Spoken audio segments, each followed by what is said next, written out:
BRS के कारगुजार सदरी के तारक रामाराव ने मरकजी ममलिकती वजीर दाखिला बंडी संजय को काबीना से फौरी तौर पर बरतरफ करने का मुतालबा किया है। केटीआर ने एलबी नगर में मुनक़िदा न बूथ न भूशिया तो मेरा बूथ मेरा मुस्तकबिल प्रोग्राम में शिरकत करके ये बात कही।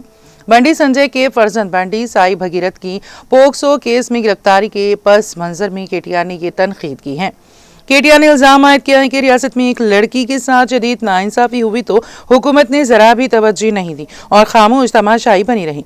केटीआर ने तनकीद करते हुए कहा कि कांग्रेस और बीजेपी दोनों ने मिलकर मुतासिरा लड़की के साथ नाइंसाफी करने की कोशिश की। उन्होंने कहा कि इस बच्ची को इंसाफ दिलाने के लिए सिर्फ बीआरएस पार्टी ने ही जदोजहद की है। उन्होंने इल्जाम लगाया कि गुज़िश्ता 2.5 सालों से तेलंगाना में अमन अमान की सूरत हाल पूरी तरह बिगड़ चुकी है। वज़ीर आज़म मोदी के बेटी बचाओ बेटी पढ़ाओ के नारे को महज अल्फाज तक महदूद रह जाने पर तनकीद की। केटीआर ने कहा कि मुल्क की तारीख में शायद पहली बार किसी मरकजी वजीर के बेटे के खिलाफ लुकआउट सर्कुलर जारी करने की सूरत हाल पैदा हुई है। केटीआर ने शुबा जाहिर किया कि अगर बंडी संजय को वजारती ओहदे से नहीं हटाया गया तो इस केस में तफ्तीश सही तरीके से नहीं हो पाएगी। उन्होंने इल्जाम लगाया है कि गलती करने वाले शख्स को तकरीबन 9 दिनों तक खुद मरकजी वजीर ने छुपाए रखा।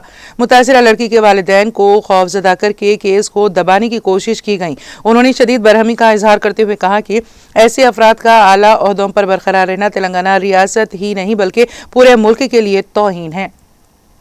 లొంగిపోయిండు అరెస్ట్ అయ్యిండు ఆ డ్రామా నడుస్తున్నది కానీ మొత్తానికి ఇవాళ ఆ అమ్మాయికి కొంత న్యాయం జరిగే పరిస్థితి వచ్చింది। ఇవాళ నేను ఒకటే అడుగుతా ఉన్నా ప్రధానమంత్రి మోడీ గారిని, అయ్యా మీరు అంటున్నారు బేటీ బచాओ బేటీ పడాओ అంటున్నారు, కేవలం నినాదాలకే పరిమితమైతే న్యాయం జరగదు మోడీ గారు। బహుశా భారతదేశంలో మొట్టమొదటిసారి ఒక కేంద్ర మంత్రి కొడుకు మీద లుకౌట్ నోటీస్ ఇచ్చే పరిస్థితి వచ్చింది।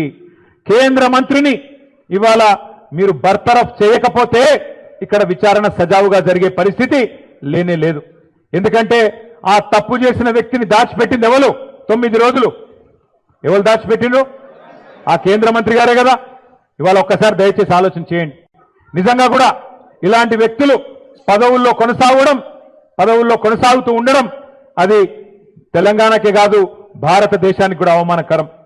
మైనర్ బాలికకు అన్యాయం చేసింది కేంద్ర మంత్రి కొడుకైతే మైనర్ బాలిక తల్లిదండ్రుల్ని భయభ్రాంతులకు గురి చేసింది స్వయంగా కేంద్ర మంత్రి।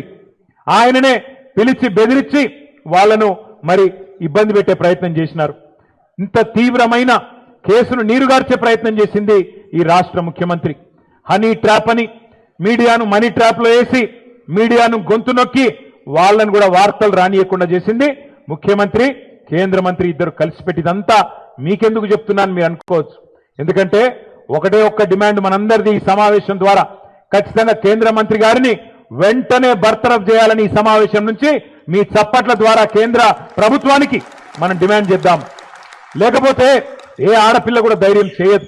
రేపు తన మీద ఏం జరిగినా ఏ అఘాయిత్యం జరిగినా ముందుకొచ్చే ధైర్యం చేయరు। పెద్దవాళ్ళు తప్పించుకుంటారు, అధికారంలో ఉన్న వాళ్లకు ఇబ్బంది కాదు అనుకుంటే ఏ ఆడకూతురు కూడా రేపు బయటికి వచ్చి మళ్ళీ